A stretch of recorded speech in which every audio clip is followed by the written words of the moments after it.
മാരുതി 800-നെ ആരാണ് ഇല്ലാതാക്കിയത്? അതിസമ്പന്നർക്ക് മാത്രം കാറുകൾ സ്വന്തമാക്കാൻ പറ്റിയിരുന്ന ഒരു കാലത്ത് ഇന്ത്യയിൽ ഒരു വിപ്ലവമായി വന്ന് നീണ്ട 21 വർഷത്തോളം മറ്റൊരു കമ്പനിക്കും കീഴ്പ്പെടുത്താനാവാതെ അജയ്യമായി നിലനിന്ന കാറാണ് മാരുതി 800. എന്നാൽ 2014ഓടെ കമ്പനി അതിൻ്റെ നിർമ്മാണം പൂർണ്ണമായി നിർത്തി. എങ്ങനെയാണ് മാരുതി 800 ഇല്ലാതായത്? നമസ്കാരം, എൻ്റെ പേര് അനുരാഗ്. ഇന്ന് ഞാൻ നിങ്ങളോട് പറയാൻ പോകുന്നത് മാരുതി 800-ൻ്റെ കഥയാണ്. പലരുടെ ഓർമ്മകളിലും ഗൃഹാതുരമായിട്ടുള്ള ഒരു ഏടാണ് മാരുതി 800. അതിൻ്റെ കഥ നമ്മളെല്ലാവരും അറിഞ്ഞിരിക്കേണ്ടതാണ്. പറ്റുന്നവരെല്ലാം ഈ വീഡിയോ ഒന്ന് ലൈക്ക് ചെയ്ത് കൊടുത്ത് നമുക്ക് നേരെ വീഡിയോയിലേക്ക് പോകാം. 1981 ജനുവരി 24 ശ്രീമതി ഇന്ദിരാഗാന്ധി ഇന്ത്യൻ പ്രധാനമന്ത്രിയായിരുന്ന സമയത്ത് ജനങ്ങൾക്ക് വേണ്ടി അഫോർഡബിൾ ആയിട്ടുള്ള ഒരു കാർ നിർമ്മിക്കുക എന്ന ആശയത്തോടെ ഒരു ഗവൺമെൻറ് കമ്പനി പിറക്കുകയാണ്. മാരുതി ഉദ്യോഗ് ലിമിറ്റഡ് എന്നായിരുന്നു ആ കമ്പനിയുടെ പേര്. എന്നാൽ അത്രയും കാലം സർക്കാർ കമ്പനികളൊന്നും കാറ് ഇന്ത്യൻ വിപണിയിൽ നിർമ്മിച്ചിറക്കിയിരുന്നില്ല. ആ മേഖല പൂർണ്ണമായും കൈയാളിയിരുന്നത് പ്രൈവറ്റ് സെക്ടറുകൾ തന്നെയായിരുന്നു. അതുകൊണ്ട് ഗവൺമെൻറ് ഇത്തരമൊരു കമ്പനി നിർമ്മിക്കുന്ന സമയത്ത് മറ്റ് പ്രൈവറ്റ് കമ്പനികളോട് പാർട്ട്ണർഷിപ്പ് ചേരുന്നുണ്ടോ അല്ലെങ്കിൽ മൈനർ പാർട്ട്ണർ ആവുന്നുണ്ടോ എന്ന് ചോദിക്കുകയാണ്. നിരവധി കമ്പനികൾക്ക് അത് പറഞ്ഞ് ഗവൺമെൻറ് കത്തയക്കുകയാണ്. ജാപ്പനീസ് വാഹന നിർമ്മാണ കമ്പനിയായ സുസുക്കിയുടെ ഡയറക്ടർ ഇന്ത്യയിൽ വന്ന സമയത്താണ് ഇങ്ങനെ ഒരു കാര്യം സംഭവിക്കുന്നത്. പത്രത്തിലൂടെ അദ്ദേഹം ആ വിവരം അറിയാണ്. എന്നിട്ട് ഉടനെ തന്നെ തൻ്റെ കാർ കമ്പനിയെ വിളിച്ച് അദ്ദേഹം കാര്യം അന്വേഷിക്കുകയാണ്. നിങ്ങൾക്ക് ഇത്തരത്തിലൊരു കത്ത് ലഭിച്ചിട്ടുണ്ടോ? ഉണ്ട് എന്ന് അവർ മറുപടി പറയുകയാണ്. ഉടൻ തന്നെ അതിന് മറുപടി കൊടുക്കണമെന്നും അദ്ദേഹം നിർദ്ദേശിക്കുകയാണ്. പിന്നീട് കുറച്ചു കാലത്തെ ചർച്ചകൾക്ക് ശേഷം 1982 ഒക്ടോബർ മാസം 2-ാം തീയതി മാരുതി ഉദ്യോഗ് ലിമിറ്റഡും സുസുക്കിയും തമ്മിൽ കരാർ ഒപ്പിടുകയാണ്. അങ്ങനെ മാരുതി സുസുക്കി പിറക്കുകയാണ്. അന്ന് സംഭവിച്ച ആ ഒരു ഒത്തുചേരലിന് ശേഷമാണ് മാരുതി 800 എന്ന കാർ ഇന്ത്യൻ വിപണിയെ അത്ഭുതപ്പെടുത്തിക്കൊണ്ട് പുറത്തേക്ക് വരുന്നത്. കരാർ ഒപ്പിട്ട് ഒരു വർഷത്തിന് ശേഷമാണ് മാരുതി 800 എന്ന കാറ് വിപണിയിലേക്ക് ഇറങ്ങുന്നത്. കൃത്യമായിട്ട് പറഞ്ഞാൽ 1983 ഡിസംബർ മാസം 14-ാം തീയതി ഡൽഹിയിൽ വെച്ച് വലിയൊരു ഫംഗ്ഷൻ നടക്കുന്നുണ്ട്. ശ്രീമതി ഇന്ദിരാഗാന്ധി അന്ന് നറുക്കിട്ടാണ് വിജയ്ക്ക് ഈ കാറ് കൊടുക്കുന്നത്. അതായത് കാറ് ബുക്ക് ചെയ്ത ആളുകളുടെ എണ്ണം അത്രത്തോളം കൂടുതലായതുകൊണ്ട് ആദ്യം ആർക്കാണ് കാർ ലഭിക്കുക എന്ന കാര്യം തീരുമാനിക്കാൻ വേണ്ടി പ്രധാനമന്ത്രി തന്നെ നേരിട്ട് നറുക്കെടുക്കുകയാണ്. അന്ന് ആ നറുക്കെടുപ്പിലൂടെ സമ്മാനം സ്വന്തമാക്കുന്നത് ഹർപാൽ സിംഗ് എന്ന ഒരു സിഖുകാരനായിരുന്നു. 47,500 രൂപ കൊടുത്തിട്ടാണ് അദ്ദേഹം അന്ന് ആ കാറ് സ്വന്തമാക്കുന്നത്. ഈ അടുത്തും അദ്ദേഹത്തെക്കുറിച്ചുള്ള വാർത്തകളുണ്ട്. അദ്ദേഹം മരിച്ചു കഴിഞ്ഞിട്ടും അദ്ദേഹത്തിൻ്റെ കുടുംബം ഇതുവരെ ആ കാറ് വിൽക്കാൻ വേണ്ടി തയ്യാറായിട്ടില്ല. അതായത് ഇന്ത്യയിൽ ആദ്യമായിട്ട് ഇറങ്ങിയ മാരുതി 800 ഇപ്പോഴും അതുപോലെ തന്നെ നിലനിൽക്കുന്നുണ്ട്. മാരുതി 800 ഒരു വിപ്ലവമായി ഇന്ത്യൻ വിപണിയിലേക്ക് ഇറങ്ങുന്ന സമയത്ത് പ്രധാനമായിട്ടും 2 ഭീമൻ കാറുകളായിരുന്നു ഇന്ത്യയിൽ ഉണ്ടായിരുന്നത്. വളരെ പ്രധാനപ്പെട്ട കാറുകൾ തന്നെയാണ്, നമുക്ക് എല്ലാവർക്കും അറിയുന്ന കാറുകളുമാണ്. ഹിന്ദുസ്ഥാൻ ഓട്ടോമൊബൈൽസിന്റെ അംബാസിഡർ കാറും പ്രീമിയർ ഓട്ടോമൊബൈൽസിന്റെ പ്രീമിയർ പത്മിനിയുമായിരുന്നു ആ കാറുകൾ. പഴയ സിനിമ കണ്ടിട്ടുള്ള ആളുകൾക്കൊക്കെ അറിയാം, രാഷ്ട്രീയക്കാരുടെ പ്രധാന കാറ് മന്ത്രിമാരുടെയും MLA-മാരുടെയും മുഖ്യമന്ത്രിയുടെയും പ്രധാനമന്ത്രിമാരുടെയും എല്ലാം കാർ ഒരു കാലത്ത് അംബാസിഡർ കാറുകളായിരുന്നു. ഈ കാറിന് വാങ്ങാൻ വേണ്ടി അവർക്ക് പണത്തിൻ്റെ ആവശ്യമല്ല, സ്റ്റേറ്റിൻ്റെ പണം എടുത്തുകൊണ്ടാണ് അവർ കാറുകൾ വാങ്ങുക. അതുകൊണ്ട് തന്നെ അവർക്ക് ഈ കാറ് ലഭ്യമായിരുന്നു. പോരാത്തതിന് IAS ഉദ്യോഗസ്ഥന്മാർ, വലിയ വലിയ ഉദ്യോഗത്തിലിരിക്കുന്ന ആളുകൾ, അതിസമ്പന്നർ, ഡോക്ടർമാരൊക്കെ ആയിരുന്നു ഇത്തരത്തിലുള്ള കാറുകൾ ഉപയോഗിച്ചിരുന്നത്. എൻ്റെ നാട്ടിൽ എൻ്റെ വല്യച്ഛനായിരുന്നു ഈ കാർ ഉണ്ടായിരുന്നത്. അദ്ദേഹം ഡോക്ടറായിരുന്നു. ഇതാണ് ആ കാറ്. ഈ കാറിൻ്റെ സൈഡിലിരിക്കുന്ന ഈ കുട്ടിയെ കണ്ടോ? അത് ഞാനാണ്. എന്താണെങ്കിലും 1980-90 കാലഘട്ടത്തിൽ 80,000, 83,000, 85,000 രൂപയൊക്കെ കൊടുത്താലാണ് ഇത്തരത്തിലുള്ള ഒരു കാർ കിട്ടിയിരുന്നത്. ആ സമയത്താണ് മാരുതി 800 എന്ന താരതമ്യേന വലിപ്പം കുറഞ്ഞ ഒരു കാർ 47,500 രൂപയ്ക്ക് നമ്മുടെ കയ്യിലേക്ക് എത്തുന്നത്, അല്ലെങ്കിൽ ഇന്ത്യയിലെ ജനങ്ങളുടെ കയ്യിലേക്ക് എത്തുന്നത്. അതായത് അവൻ്റെ സ്വപ്നത്തിലുണ്ടായിരുന്ന ഒരു കാറിലേക്ക് നടന്നെടുക്കാൻ പകുതി ദൂരം നടന്നാൽ മതി. കാരണം ഏതാണ്ട് പകുതി വിലയ്ക്ക് അവൻ്റെ സ്വപ്നം യാഥാർത്ഥ്യമാവാൻ പോവുകയാണ്. അതുകൊണ്ട് തന്നെ വളരെ വലിയ രീതിയിൽ ഇന്ത്യക്കാർ ഈ കാറിനെ ഏറ്റെടുക്കാൻ ആരംഭിക്കുന്നു. പിന്നെ മറ്റൊരു പ്രധാനപ്പെട്ട കാര്യം, മാരുതി പോലുള്ള കമ്പനികളിലെല്ലാം നിക്ഷേപം നടത്താൻ വേണ്ടി പലരും അറിവില്ലാതെ സ്റ്റോക്ക് മാർക്കറ്റിൽ പണം ഇടുന്നത് കാണാറുണ്ട്. ഇത് ശരിക്കും അപകടമാണ്. ഇവിടെയാണ് പക്ഷേ 30 വർഷത്തിലധികം പാരമ്പര്യവും 50 ലക്ഷത്തിലധികം കസ്റ്റമേഴ്സും ഉള്ള മോത്തിലാൽ ഒസ്വാളിന്റെ പ്രാധാന്യം. ഇവിടെ നമ്മളൊരു ഡിമാറ്റ് അക്കൗണ്ട് തുടങ്ങുകയാണെങ്കിൽ നമുക്കൊരു പേഴ്സണൽ ഫിനാൻസ് അഡ്വൈസറെ കിട്ടുന്നതാണ്. പിന്നെ നിക്ഷേപ തീരുമാനങ്ങൾ എടുക്കാൻ വലിയ പ്രയാസം കാണില്ല. കാരണം നമ്മൾ ആവശ്യപ്പെടുന്ന സമയത്ത് അല്ലെങ്കിൽ അതാത് സമയത്ത് ഇദ്ദേഹം നമ്മെ സഹായിക്കുന്നതാണ്. പിന്നീട് മോത്തിലാൽ ഒസ്വാളിന്റെ പ്ലാറ്റ്ഫോം വഴിയോ അല്ലെങ്കിൽ ആപ്പ് വഴിയോ നമുക്ക് വളരെ എളുപ്പത്തിൽ തന്നെ നിക്ഷേപം നടത്താവുന്നതുമാണ്. ഞാൻ കമന്റ് ബോക്സിൽ പിൻ ചെയ്ത് വെച്ചിട്ടുള്ള ലിങ്ക് വഴി ഇപ്പം നിങ്ങളൊരു അക്കൗണ്ട് തുടങ്ങുകയാണെങ്കിൽ നിങ്ങൾക്ക് അക്കൗണ്ട് ഓപ്പണിംഗ് ഫീസ് ഫ്രീ ആണ്. ഒരു വർഷത്തേക്കുള്ള മെയിൻ്റനൻസ് ഫീസ് ഫ്രീ ആണ്. പിന്നീട് ബ്രോക്കറേജ് നോക്കുകയാണെങ്കിൽ ഫ്ലാറ്റ് 20 രൂപ മാത്രമാണ് പെർ ലോട്ടിനുള്ളത്. ഇതൊന്നും കൂടാതെ വെൽക്കം ബാസ്ക്കറ്റിൽ AI ബേസ്ഡ് ടൂൾസും ബ്രോക്കറേജ് റിവേഴ്സലും കിട്ടുന്നതാണ്. പിന്നെ സ്റ്റോക്ക് മാർക്കറ്റ് നിക്ഷേപങ്ങൾക്ക് ഡിമാറ്റ് അക്കൗണ്ട് നിർബന്ധമാണ്. ഡിമാറ്റ് അക്കൗണ്ട് എടുക്കണമെങ്കിൽ pan card, Aadhaar card, bank proof തുടങ്ങിയ രേഖകളാണ് വേണ്ടത്. എന്താണെങ്കിലും ഡിസ്ക്രിപ്ഷൻ ബോക്സിൽ ലിങ്ക് ഉണ്ട്, പറ്റുന്നവരെല്ലാം ഒന്ന് ട്രൈ ചെയ്ത് നോക്കും. പ്രീമിയർ പത്മിനിയും അംബാസിഡർ കാറുകളും റിയർ വീൽ ഡ്രൈവ് ആയിരുന്നു. എന്നാൽ മാരുതി 800 ഫ്രണ്ട് വീൽ ഡ്രൈവ് ആയിരുന്നു. അതുകൊണ്ട് തന്നെ വ്യത്യസ്തമായ ഒരു ഡ്രൈവിംഗ് എക്സ്പീരിയൻസ് കിട്ടിയിരുന്നു. അതുകൂടാതെ സിറ്റി ഡ്രൈവിന് എളുപ്പമായിരുന്നു, ടേണിംഗ് റേഡിയസ് കുറവായിരുന്നു, വണ്ടിയുടെ വലുപ്പം വളരെയധികം കുറവായിരുന്നു. ഈ ഫ്രണ്ട് വീൽ ഡ്രൈവ് ആയതുകൊണ്ട് തന്നെ മൈലേജ് 16 കിലോമീറ്ററിലധികവും ലഭിച്ചിരുന്നു. അംബാസിഡർ കാറുകളെല്ലാം ഓടിച്ച ആളുകൾക്കറിയാം, ഓടിച്ച് കൊണ്ടു നടക്കാൻ കുറച്ച് ബുദ്ധിമുട്ടാണ്. അതുകൊണ്ട് സ്ത്രീകളൊന്നും ആ കാറിനെ താല്പര്യപ്പെട്ടിരുന്നില്ല, അല്ലെങ്കിൽ ഇഷ്ടപ്പെട്ടിരുന്നില്ല. അത് ഓടിക്കാൻ പ്രത്യേകിച്ച് ഇഷ്ടപ്പെട്ടിരുന്നില്ല. എന്നാൽ മാരുതി 800 അങ്ങനെ ആയിരുന്നില്ല. താരതമ്യേന വലിപ്പം കുറവാണ്, ഓടിക്കാൻ എളുപ്പമാണ്. അതുകൊണ്ട് തന്നെ സ്ത്രീകൾക്കും ഈ കാറ് പ്രിയങ്കരമായിട്ട് മാറുകയാണ്. അതുകൊണ്ട് വലിയ രീതിയിൽ തന്നെ ഈ കാറിന്റെ വിൽപ്പന നടക്കുകയാണ്.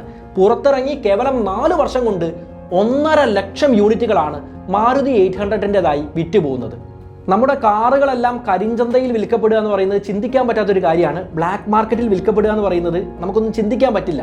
കാരണം കാറ് വേണമെങ്കിൽ പോയി മേടിക്കുക എന്നുള്ളതാണ് ഇപ്പോൾ ഉള്ള ഒരു സിസ്റ്റം. പക്ഷേ അന്ന് അങ്ങനെ ആയിരുന്നില്ല. മാരുതി 800-ൻ്റെ ഡിമാൻഡ് അത്രത്തോളം കൂടുതലായിരുന്നു. ആളുകൾ കൂട്ടത്തോടെ ബുക്ക് ചെയ്യാൻ ആരംഭിക്കുകയാണ്. അതുകൊണ്ട് തന്നെ ആവറേജ് ബുക്കിംഗ് ടൈം 3 വർഷമൊക്കെ ആവുകയാണ്. ഇന്നൊരു കാറ് വേണമെന്ന് തോന്നിയാൽ 3 വർഷം കഴിയുമ്പോഴാണ് കാറ് കൈ കിട്ടുക. അതുകൊണ്ട് തന്നെ കാർ അഡ്വാൻസ്ഡ് ആയിട്ട് ബുക്ക് ചെയ്ത ആളുകൾ കരിഞ്ചന്തയിൽ ഈ കാറിന് 40% അധിക വിലയിട്ട് വിൽക്കാൻ വേണ്ടി തുടങ്ങുകയാണ്. താരതമ്യേന വില കുറവാണെങ്കിലും 40% അധിക വില കൊടുത്തും ഇത് വാങ്ങാൻ വേണ്ടി അന്ന് ആളുകൾ ക്യൂ ആയിരുന്നു. 1980-കളുടെ അവസാനം 1987-ലെല്ലാം വിദേശ രാജ്യങ്ങളിലേക്ക് മാരുതി സുസുക്കി കാറുകൾ കയറ്റി അയക്കാൻ വേണ്ടി തുടങ്ങുകയാണ്. മാരുതി 800-ന് വിദേശ രാജ്യങ്ങളിൽ നിന്ന് പോലും ഡിമാൻഡ്, ആവശ്യക്കാർ വരികയാണ്. 500 കാറുകൾ ആദ്യമായിട്ട് ഹംഗറിയിലേക്ക് കയറ്റി അയക്കുകയാണ്. പിന്നീട് നേപ്പാളിലേക്കും ബംഗ്ലാദേശിലേക്കും ശ്രീലങ്കയിലേക്കും കയറ്റി അയക്കുകയാണ്. അതുകൂടാതെ യൂറോപ്യൻ രാജ്യങ്ങളിലേക്കും കയറ്റുമതി തുടരുകയാണ്. ചെക്കോസ്ലോവാക്കിയ, ഫ്രാൻസ്, ഇംഗ്ലണ്ട്, ഇറ്റലി തുടങ്ങിയ സ്ഥലങ്ങളിലെല്ലാം ഇതിനാവശ്യക്കാരുണ്ടാവുകയാണ്. മാരുതി 800 നല്ലൊരു വിജയമായിട്ട് മുന്നോട്ട് പോയിക്കൊണ്ടിരിക്കുന്ന സമയത്തും ഈ ഒരു കാറിന്റെ വിജയത്തിൽ അഭിരമിച്ച് മറ്റൊന്നും ചെയ്യാതെ ഈ കാറിനെ മാത്രം നോക്കിയിരിക്കാനല്ല ആ കാർ കമ്പനി ശ്രമിക്കുന്നത്. മാരുതി സുസുക്കി പിന്നെയും മികച്ച കാറുകൾ ഉണ്ടാക്കുന്നുണ്ട്. 1984-ൽ മാരുതി വാനും മാരുതി ഒമിനിയും 1985-ൽ ജിപ്സിയും ഇതിൽ ചില ഉദാഹരണങ്ങളാണ്. 1991 എന്ന് പറയുന്ന വർഷം ആധുനിക ഇന്ത്യയുടെ ചരിത്രത്തിൽ വളരെ പ്രധാനപ്പെട്ട ഒരു വർഷമാണ്. ഇന്ത്യ ഉദാരവൽക്കരണ നയങ്ങൾ നടപ്പിലാക്കുകയാണ്. അതുകൊണ്ട് തന്നെ വിദേശ രാജ്യങ്ങളിലുള്ള കമ്പനികൾക്ക് ഇന്ത്യയിൽ വന്ന് സ്വതന്ത്രമായി ബിസിനസ് നടത്താനുള്ള ഒരു അവസരം തുറന്നു കിട്ടപ്പെടുകയാണ്. അതുകൊണ്ട് തന്നെ നിരവധി കാർ ബ്രാൻഡുകൾ 1991-ന് ശേഷം ഇന്ത്യയിലേക്ക് വരുന്നുണ്ട്.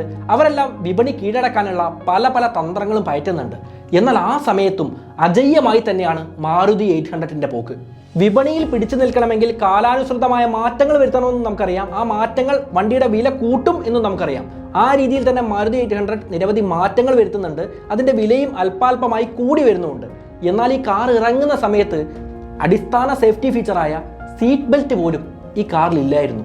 ജപ്പാനിൽ നിന്നും നിരവധി സാധനങ്ങൾ കൊണ്ടുവന്ന് കാറിൽ ഘടിപ്പിക്കേണ്ട ആവശ്യമുള്ളത് കൊണ്ട് തന്നെ കാറിൻ്റെ വില കൂടാതിരിക്കാൻ കമ്പനി സീറ്റ് ബെൽറ്റ് ഒഴിവാക്കുകയായിരുന്നു. എന്നാൽ വിദേശ രാജ്യങ്ങളിലേക്ക് കയറ്റുമതി ആരംഭിച്ചപ്പോൾ നമുക്കറിയാം, യൂറോപ്പിലേക്കൊക്കെ കയറ്റുമതി ചെയ്യുന്ന സമയത്ത് അവിടെയുള്ള സ്റ്റാൻഡേർഡുകൾ മീറ്റ് ചെയ്യേണ്ടതുണ്ട്.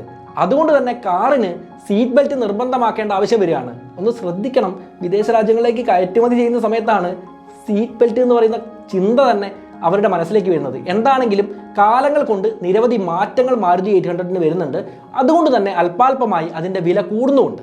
വില കൂടുന്നുണ്ടെങ്കിലും ഡിമാൻഡ് അതുപോലെ തന്നെ നിലനിൽക്കുന്നത് കൊണ്ട് പുതിയ പ്ലാന്റുകൾ നിർമ്മിക്കേണ്ട അവസ്ഥ കമ്പനിക്ക് വരികയാണ്.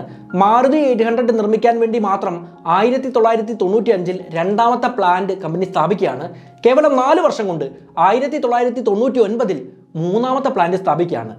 2000-ന്റെ തുടക്കത്തിൽ തന്നെ കമ്പനി മറ്റൊരു കാര്യം ചെയ്യുന്നുണ്ട്. മാരുതി 800-ൽ അധികം ഫീച്ചേഴ്സ് ഉള്ള, കുറച്ചുകൂടെ നല്ലത് എന്ന് കമ്പനി കരുതുന്ന രീതിയിൽ പുതിയൊരു കാർ വിപണിയിലേക്ക് ഇറക്കുകയാണ്. അതാണ് മാരുതി സുസുക്കിയുടെ ഓൾട്ടോ കാറുകൾ. ഓൾട്ടോ കാറുകളും എങ്ങനെ വിജയമായി എന്ന് വിശദീകരിച്ച് തരേണ്ട കാര്യമല്ല, അധികം കാലമൊന്നും ആയിട്ടില്ല. വലിയ രീതിയിൽ ഇന്ത്യയിൽ അത് വിറ്റഴിയപ്പെടുകയാണ്. 2004 വരെ മാരുതി 800 ഇറങ്ങി നീണ്ട 21 വർഷം ഇന്ത്യയിലെ ബെസ്റ്റ് സെല്ലിംഗ് കാറായി നിലനിന്നിരുന്ന കാറായിരുന്നു മാരുതി 800. എന്നാൽ ഇതേ കമ്പനി തന്നെ പുറത്തിറക്കിയ 2000-ന്റെ തുടക്കങ്ങളിൽ മാത്രം പുറത്തിറക്കിയ ഓൾട്ടോ എന്ന കാർ വന്ന് മാരുതി 800-നെ മറികടക്കുകയാണ്. അത് നമുക്ക് ഊഹിക്കാൻ പറ്റുന്നതേ ഉള്ളൂ. കാരണം കാലങ്ങൾ കൊണ്ട് ഫീച്ചേഴ്സിൽ മാറ്റം വരുത്തുകയാണ്. പഴയ ഒരു കാറിൽ മാറ്റം വരുത്താൻ സാധ്യതകൾ കുറവാണ്. എന്നാൽ ഓൾട്ടോ കാർ വളരെ പെട്ടെന്ന് തന്നെ മാരുതി 800-നെ മറികടന്നു. 2004 മുതൽ 2008 വരെയുള്ള കാലഘട്ടം നോക്കിക്കഴിഞ്ഞാൽ മാരുതി 800-ന്റെ വിൽപ്പന കുറഞ്ഞു വരുന്നതായിട്ട് കാണാം. എന്നാൽ 2005-ൽ മാരുതി സുസുക്കി ഡ്രൈവിംഗ് സ്കൂളുകൾ തുടങ്ങുന്നുണ്ട്. അതിലധികമായിട്ടും ഡ്രൈവിംഗ് പഠിപ്പിക്കാൻ വേണ്ടി ഉപയോഗിച്ചിരുന്നത് മാരുതി 800 കാറുകളായിരുന്നു. സ്വാഭാവികമായിട്ടും നമ്മൾ വളരെ കംഫോർട്ടബിൾ ആയിട്ട് ഓടിച്ച് പഠിക്കുന്ന കാറിനോടൊരു സ്നേഹം ആളുകളിൽ വരുന്നതാണ്. അതുകൊണ്ട് തന്നെ ആ കാർ മേടിക്കാനുള്ള ഒരു താല്പര്യവും ആളുകൾ ഉണ്ടാവുന്നതാണ്. അതായിരിക്കണം തന്ത്രം. എന്താണെങ്കിലും ഈ തന്ത്രം വലിയ രീതിയിലൊന്നും വിജയിച്ചിട്ടില്ല. 2008 ആവുന്ന സമയത്ത് പക്ഷേ മറ്റൊരു കാര്യം കൂടെ സംഭവിക്കുകയാണ്. ടാറ്റ നാനോ ഇന്ത്യയിൽ ലോഞ്ച് ചെയ്യുകയാണ്. മാരുതി 800-ന് ആ സമയത്ത് വിപണിയിൽ ഇറങ്ങിയിരുന്ന കാറുകളിൽ നിന്നും താരതമ്യേന ഫീച്ചേഴ്സ് കുറവായിരുന്നുവെങ്കിലും വില കുറഞ്ഞ കാർ അല്ലെങ്കിൽ അഫോർഡബിൾ ആയിട്ടുള്ള കാർ എന്നൊരു ടാഗ് ഉള്ളതുകൊണ്ട് അത് വിൽപ്പന ചെയ്യപ്പെടാനുള്ള സാധ്യതകൾ കൂടുതലായിരുന്നു. അത് കുഴപ്പമില്ലാത്ത രീതിയിൽ വിറ്റ് പോകുന്നൊരവസ്ഥയുണ്ടായിരുന്നു. എന്നാൽ 2008-ൽ ലോകത്തിലെ തന്നെ ഏറ്റവും ചീപ്പസ്റ്റ് കാർ എന്ന ടാഗുമായിട്ട് ടാറ്റയുടെ നാനോ പുറത്തിറങ്ങുകയാണ്. ടാറ്റ എന്ന് പറയുന്ന കമ്പനി എത്രത്തോളം മോശം കമ്പനിയൊന്നുമല്ല. ഇന്ത്യയിൽ വളരെയധികം ആഴത്തിൽ വേരൂന്നിയ പാരമ്പര്യമുള്ളൊരു കമ്പനിയാണ്. ആ കമ്പനി തന്നെ ഇത്തരത്തിലൊരു കാർ പുറത്തിറക്കുന്ന സമയത്ത് മാരുതി 800-ന്റെ വിൽപ്പനയെ സാരമായി അത് ബാധിച്ചു.